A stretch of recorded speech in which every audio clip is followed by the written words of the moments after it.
I'm Rusty Dornan for the Kaufman Fellows Academy, and once again honored to welcome as our guest today Jason Mendelson. He is co-author, of course, of Venture Deals and an instructor. He's also managing director at the Foundry Group along with Brad Feld. He's also a drummer, a guitarist, and in his former life, although he doesn't like to admit it, he was an attorney. Welcome, Jason. Thanks for that auspicious introduction. Well, okay, so let's start off with that. You're an entrepreneur, you're just doing your first deal. Do you need an attorney or not? Well, unambiguously, the answer is yes, you need an attorney. The question is, what role is the attorney going to play? So if you looked back into the late 90s, early 2000s, it was almost unheard of that a venture capitalist and an entrepreneur would negotiate a term sheet together. It was the attorneys would negotiate it, they would have to go back to their clients, this thing could take weeks, and this was the dance. And the dance was, I won't do this, my client says no, and then you go talk to your client and you come back and say, okay. And it was a very inefficient sort of process. And what's happened over time is the VCs and the entrepreneurs most of the time now are negotiating the term sheet directly. Now, there's some good news and bad news. The good news is you don't run the risk of ruining your reputation by picking the wrong lawyers. I saw many deals done back in the day where there were hurt feelings between the entrepreneur and the venture capitalist solely because of the way that their attorneys interacted. So one of the things that you think about when you hire an attorney is who's going to actually represent you well. It's not just legal advice. Who is going to represent and enhance your reputation, not demean it. But these days you're seeing many more entrepreneurs taking control of the situation. They're reading the books, they're reading the blogosphere, they're taking classes like this, and they're feeling like, okay, I'm at least going to have some initial conversations with VCs. The great thing about it is that an entrepreneur doesn't have to know the entire term sheet. They can just care about the major things, maybe like valuation or the option pool or liquidation preferences. Those three things, maybe the board representation, those four things, that's what really matters. All the other stuff they can say, look, let's just shove that to the attorneys. I'm not a lawyer. Let's have them do it. But I think it's really, I got to tell you, the entrepreneurs that I negotiate term sheets with who do a good job, it just makes me want to work with them that much more because I'm really impressed how they did the process. But how do you figure out who is going to be the best lawyer for you?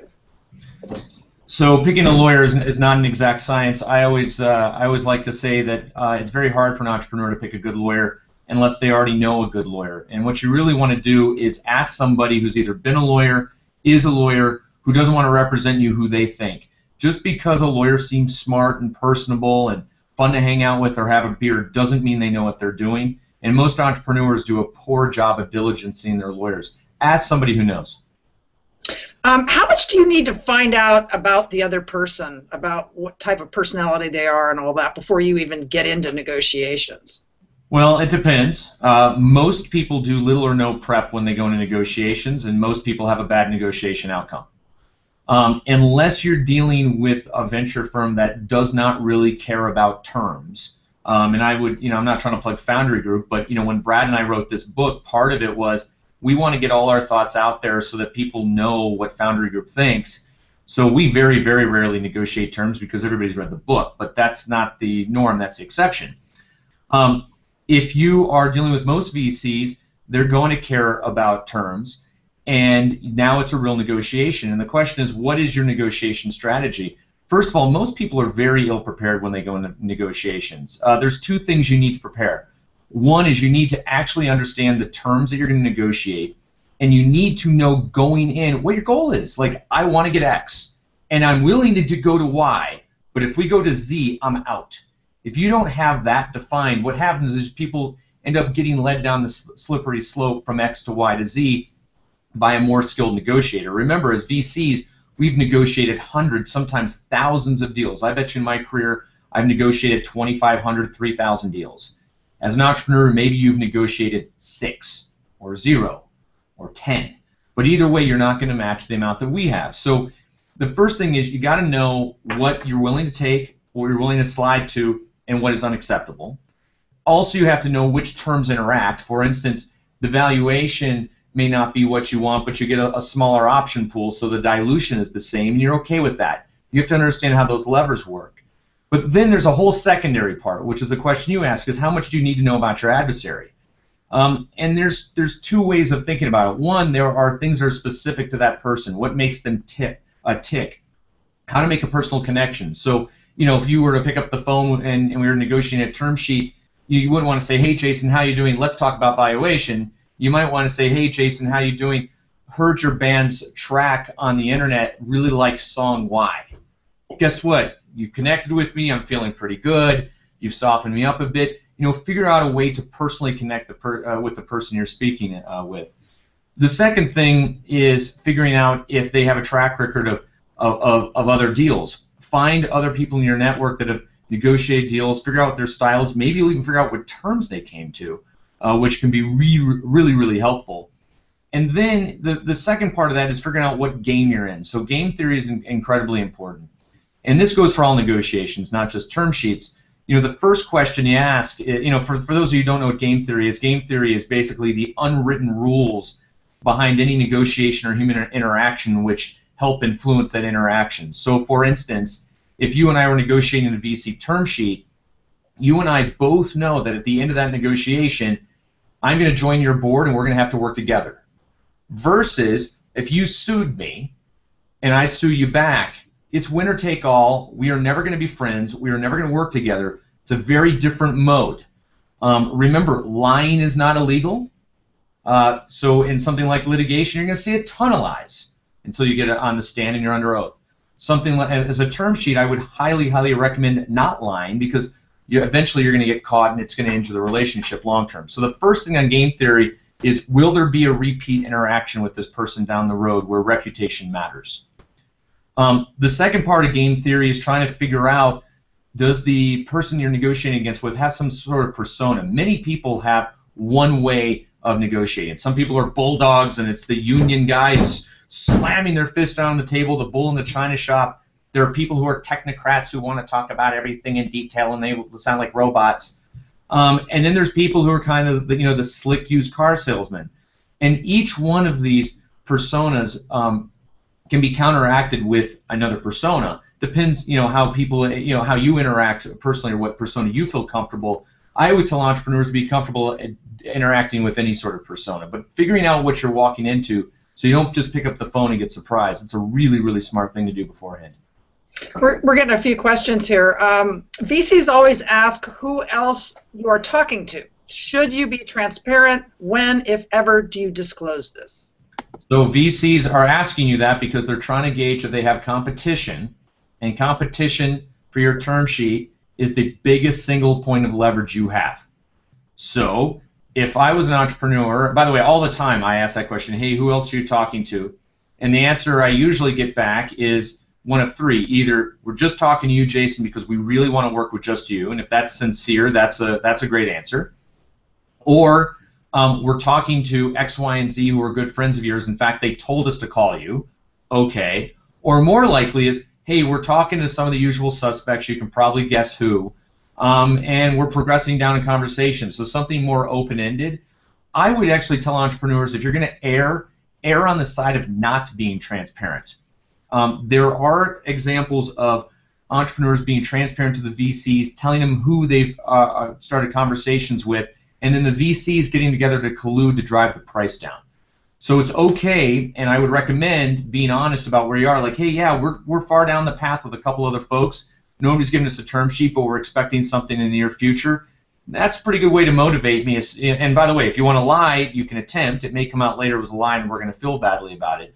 But assuming that's the truth, I would play it a little bit vague. Be more transparent about where you are in the process because you want to speed me up to come to a discussion. And knowing that there's other people around the table will definitely increase your ability to leverage good terms. Okay, we have another from a venture deal student, Santosh Rajan. I want a VC I can trust to do the right thing for me and himself. In that case, what is there to negotiate? Does such a thing happen? I should be able to sign the term sheet without even reading it.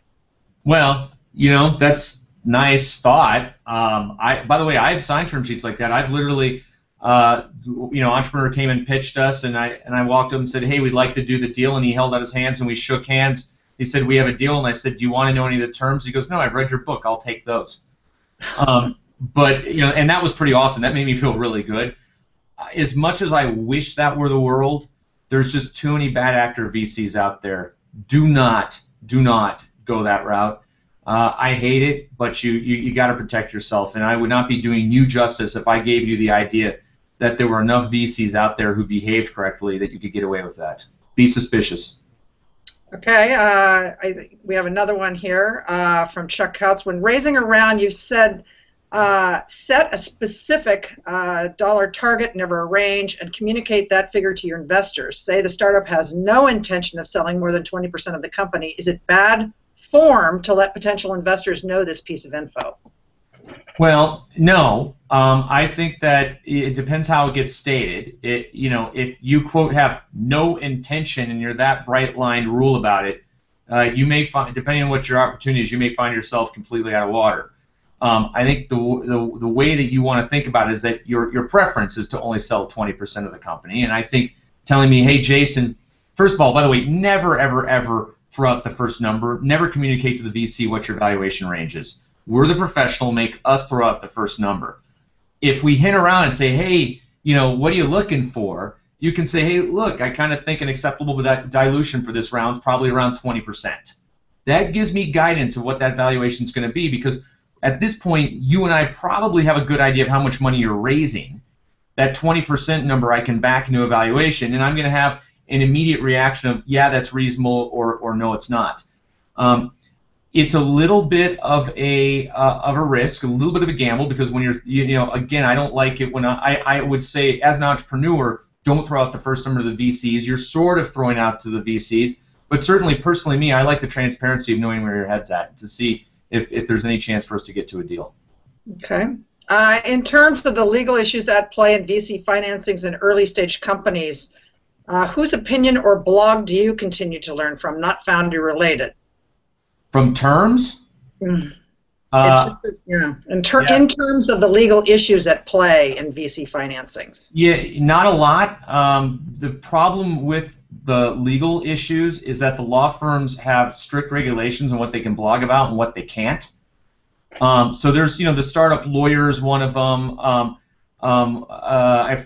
There's a guy named Stephen Davis over Davis Wright Tremaine who blogs occasionally. There's a Wilson Cincini lawyer who has a blog, but a lot of these blogs get watered down because their firms are restricting what they can say and what they can't. Because remember, they're representing both sides of the fence, so you tend to get bland information.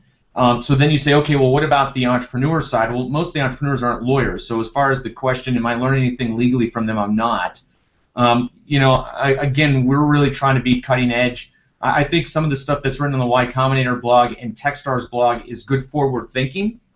They talk about a lot of legal issues and how deal terms and deal structures will be in the future, which kind of gives you an idea of what might come down next, although they're wrong just as much as they're right.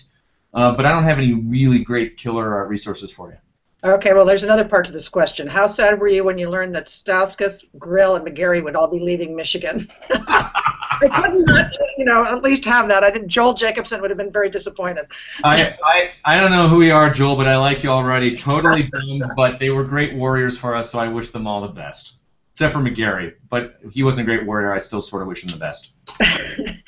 You and Brad both talk about decide what is most important to you, the financial terms or the control terms. If you were on the founder's side of the table, what would be the terms most important to you and why? Steve, it would be the control terms, and here's why. And by the way, both are important. So the first thing is, if you have a completely horrible economic deal, none of this matters. But what I'm going to say is that tweaks to control that allow you to either regulate potential bad VC behavior or to make sure that you can at least block things that a VC could potentially do to you, that's more important than the last dollar negotiation. If your company is successful, really successful, a difference of ownership of 5 or 10% isn't going to matter. You are retired and you are on the beach, okay? The optimizing for the last dollar, if it goes to zero, it doesn't matter, and if it's a huge hit, it doesn't matter. It only matters in the middle case, and you can have other leverages in the middle case to get money later, which I'll talk about in a second. The control issues are more interesting because you always have to assume there's two types of VCs. You're going to either work with a VC who you know well or know people who know well or have a reputation for doing good things, or you're going to work with a funder, an angel investor, a VC, whatever, that it's not as well known. And you need to assume that, worst case scenario, you can get screwed. And so keeping, normal control rights as we have in the book, I think are very important. I wouldn't ask for more control than we have in the book, but I think you should at least get that. And remember, precedent is important. Whatever control you give up on this round, if you raise more money, your next guys are going to want similar controls, and suddenly you may be being outvoted on the board. I made a comment that the economic, and by the way, the control part, once it's in writing, really hard to change, right? It's in writing, it's pretty simple, the lawyers know how it works. The economics you can actually change later, believe it or not. So let's do an example of you take a Foundry Group, invest in your company. Maybe you feel like we got too much of the deal. Who knows if we did? That's not important for the hypothetical. There's going to be an outcome. Google's going to come by you, and it's okay. The company's kind of doing, it's never going to be huge. Google says we'll buy you for $10 million. Maybe I've invested $5 or $6 million in you. Because of liquidation preferences, I'm going to take the vast majority of that. It's completely reasonable for you at that point to say, hey, Jason, look, you know how hard I worked. You know how hard we worked together. This just wasn't the right company or the right time or the right market. I'd like to get a management carve-out in place so I can spread some proceeds among my team. And most reasonable VCs are going to say, yeah, totally get it. We're used to playing that game. So the liquidation preferences and the other terms that dealt with economic return can be malleable later. The control stuff's really hard. That's usually set in stone. Okay, this is from Mariah Lichtenstern. Please speak to ways in which a founder can prevent a hostile takeover a la Steve Jobs. Say an entrepreneur is willing, if beneficial, to bring in an outside CEO, but wants to hold the economic reins of the company in terms of ownership. Not going to happen. There's no VC in their right mind who's going to replace a CEO and let them hang out on the outside and potentially be a terrorist and veto stuff as it goes by. Steve Jobs, in my opinion, wasn't a hostile takeover. Steve Jobs did not do a good job either managing the board or managing the company at that time. Remember, when Steve was thrown out, the company was not performing very well financially. Everybody seems to remember Steve 3.0, which was a rousing success. Steve 1.0 and 2.0 were not. And by the way, Steve Wozniak doesn't get enough credit for the early Apple successes, but I digress. You have to remember, as CEO, your job is to be such a great CEO that no one would ever fathom firing you. There's certainly no investor has it out for a CEO they invest in. We would never, ever invest in a CEO we didn't 100% believe in. If we don't 100% believe in you going in, we don't make the investment. We don't care how good the idea is. It's all about the CEO and the management team. So long as the CEO is doing a good job, and by the way, you're on the board, you'll have other people on the board, you'll have outsiders who are not connected to the investment group. As long as they believe you're doing a good job, then everything's fine. Especially, again, in the case of Steve Jobs, even the outsiders who were not investors thought that he should go. So don't read too much into that. If you try to play a game where it says, if you fire me from CEO, I still control the company, that is a huge, huge turnoff to an investor. Okay, typically do negotiations start after the VC has made an offer, or do you determine terms prior to the first draft? So when I send out a first draft as a term sheet, it is all filled in for everything I know. So the valuation is there, the option pool's there, the board makeup is there. I try to fill out everything I know. Sometimes I don't fill out the option pool because I don't know quite how the CEO is intending to expand the management team over time, and that's what really affects the option pool. But certainly the valuation is there because that's the strongest indication. I mean, look, that's the first number you're going to look at is how much am I getting and how much are they buying, right? That's the most important initial term because it tells you as the entrepreneur how much I'm valuing your company and if we're aligned. If it's in your range, then deep sigh of relief. Let me look at the terms. Hey, they're not too bad. Oh my gosh, we're going to get a deal. Or hey, I like the valuation, but oh my gosh, these terms are onerous. But yeah, I'm sending out the term sheet as filled out as possibly. I never sign the first draft because it's never 100% filled out. Some VCs make a big pomp and circumstance about signing the first version and giving it to you in PDF. I just find that annoying as the entrepreneur because you can't then make changes and redline it because PDFs suck. So we do try to do all the work up front, and when we sign a term sheet, at least at Foundry Group, we intend that we're closing that deal no matter what. Okay, we have one from Chuck Couts. All investors in the round get the same terms, correct? I can't negotiate a participating preferred liquidation with major lead investor A and simultaneously negotiate a non-participating with much smaller investor B, or is this statement wrong? You are correct that you cannot do that, and that's by law. The laws say that all terms of a particular class of stock must be the same. So if you're issuing Series A preferred, all the terms of that stock have to be the same. Now, ancillary rights can be different. For instance, information rights. That all investors get the right to inspect the books or quarterly updates or blah, blah, blah. You can absolutely differentiate those types of ancillary rights between shareholders, usually based on size, which will say is there's a major investor threshold. And if you're a major investor, you get things like pro rata rights and information rights. But the core pricing mechanisms of the stock, which include liquidation preferences and the price of the stock, have to be the same across all investors buying the same stock. Okay, I want to ask, how does an inexperienced entrepreneur build leverage when he's in the negotiations, when he's dealing with somebody who's like you, who's done the thousands of deals? Well, I mean, the biggest leverage point is get some other VCs that are stalking in the background who you incredibly say, hey, I've got another term sheet. I'm not going to tell you from who. The price is higher.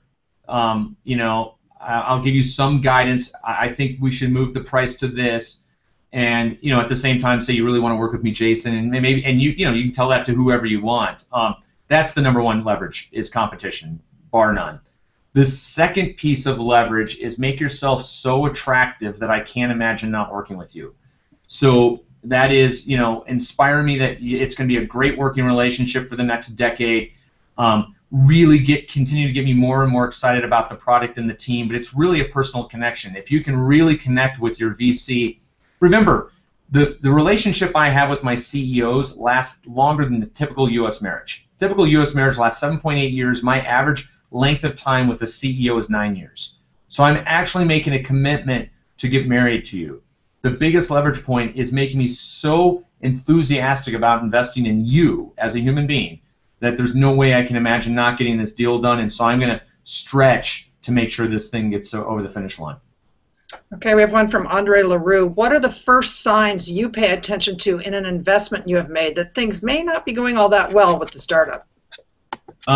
So the first sign is squabbling in the management team. It's the VP of X taking me aside and saying, hey, can we have lunch or coffee? And it's not, hey, let's go get lunch or coffee because I went to the University of Michigan and I want to talk about your basketball team and Nick Stauskas. It is, let me take you aside and have coffee because I'm worried about something. So the first issue is you see team fracture.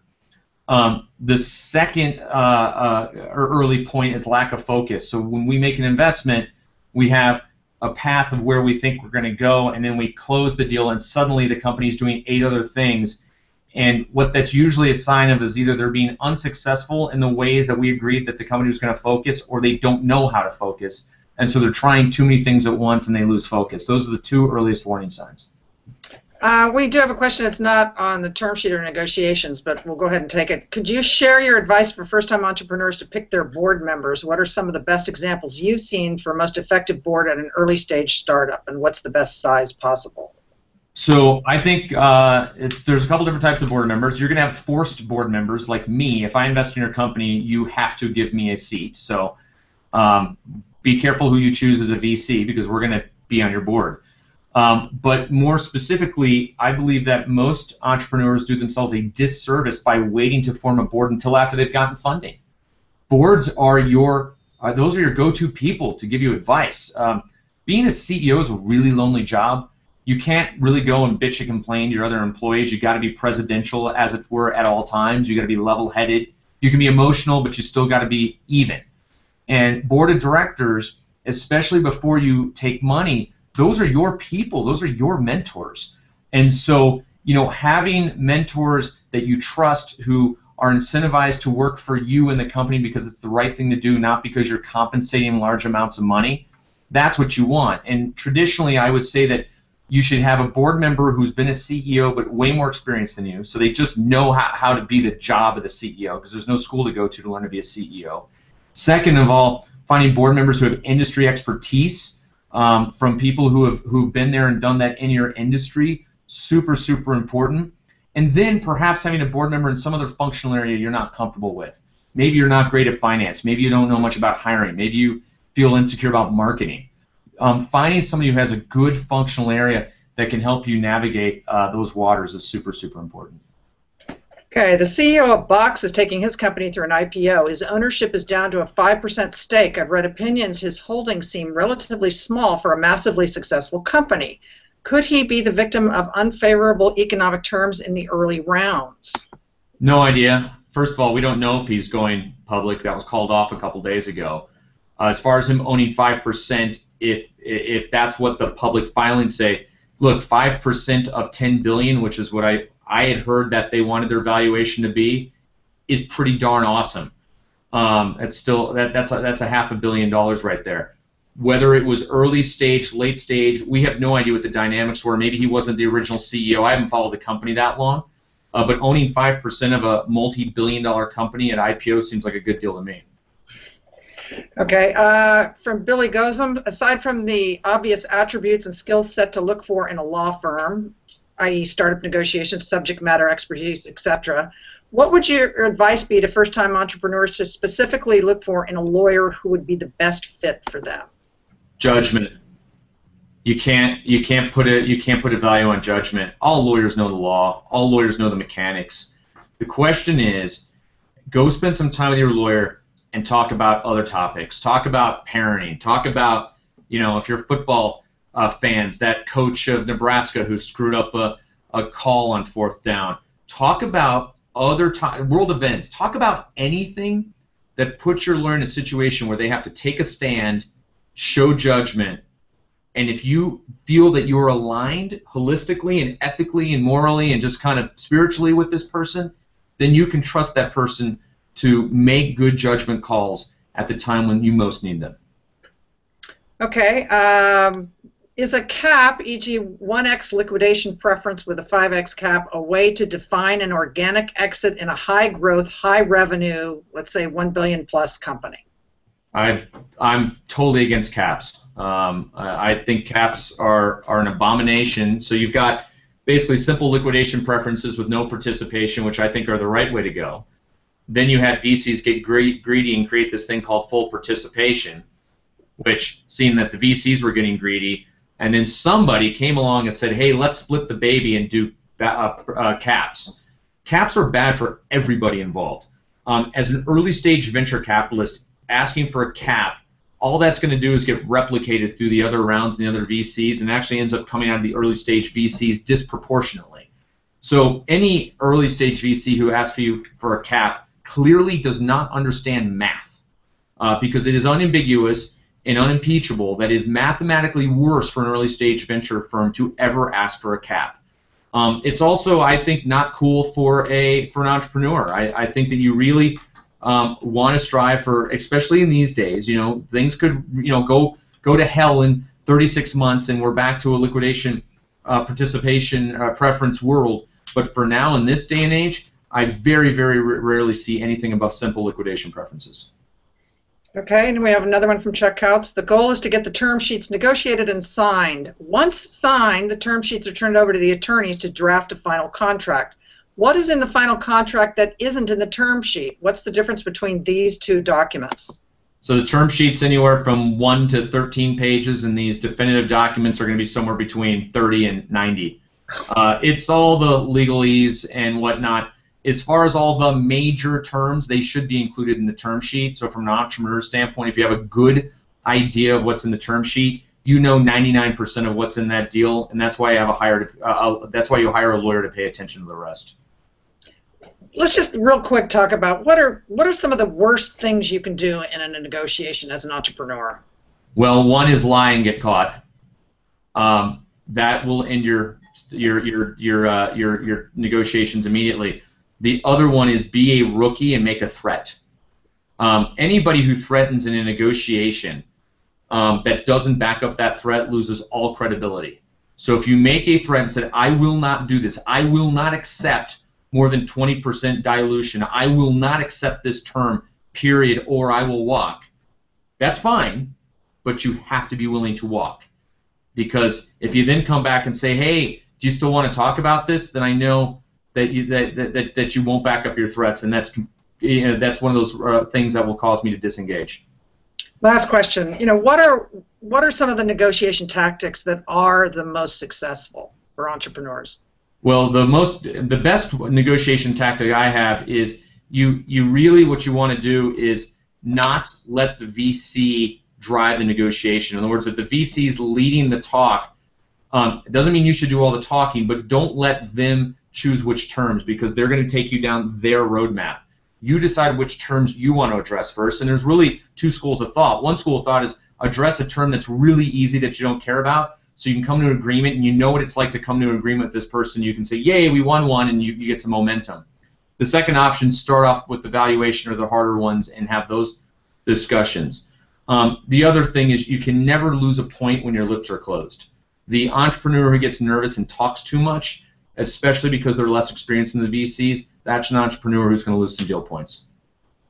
Great, Jason. Thanks so much for joining us. Your straight talk, I know, is appreciated by all, and I know a lot of the folks that are in the class that are joining us have really enjoyed these. Next week, we have our final hangout for Venture Deals with Brad Feld, and that will be on Tuesday at 4 o'clock Pacific. Thanks for joining us, and again, Jason, thanks for everything. It's my pleasure, and I hope you guys enjoy the class and enjoy Brad next week. See ya.